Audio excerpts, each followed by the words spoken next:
আসসালামু আলাইকুম প্রিয় ভিউয়ার্স।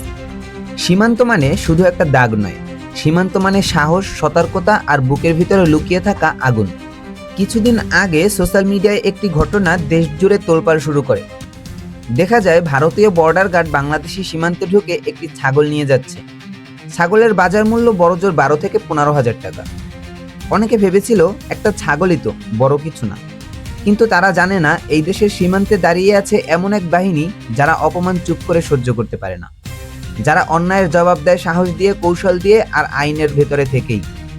এরপর যা হলো, বাংলাদেশ বর্ডার গার্ড সীমান্ত অভিযান চালিয়ে 3টি গরু উদ্ধার করে নিয়ে আসে, যার বর্তমান বাজার মূল্য 2,90,000 টাকা। ইটের জবাব যে পাটকেল দিয়ে দিতে হয় তার বাস্তব উদাহরণ যেন এই কাহিনীটা।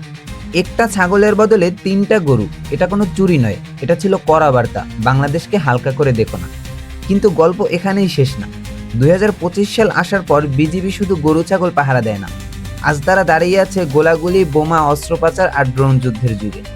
আপনারা হয়তো জেনে থাকবেন মিয়ানমার কয়েকদিন পর পর অশান্ত হয় এবং মাঝে মাঝে মিয়ানমারের কিছু বোমা, গোলাবারুদ এসে বাংলাদেশের সীমান্তে পড়ে। অর্থাৎ মিয়ানমার যখন উত্তাল হয় তার ভুক্তভোগী বাংলাদেশকেও হতে হয়। এটার জবাব দেওয়ার জন্য বাংলাদেশ বিজিবি মিয়ানমার সীমান্তে স্নাইপার নিয়োগ করেছে এবং তারা এটাও বলেছে এটার জন্য যদি আরও উন্নত প্রযুক্তি ব্যবহার করতে হয় তাহলেও তারা করবে। এক কথায় সীমান্তে শান্তি ও শৃঙ্খলা বজায় রাখার জন্য যা যা করা দরকার বাংলাদেশ বিজিবি সবই করছে। এবং তারা এটাও জানিয়েছে বাংলাদেশ সীমান্তে যে কোনো পরিস্থিতিতে জবাব দেওয়ার জন্য তারা প্রস্তুত।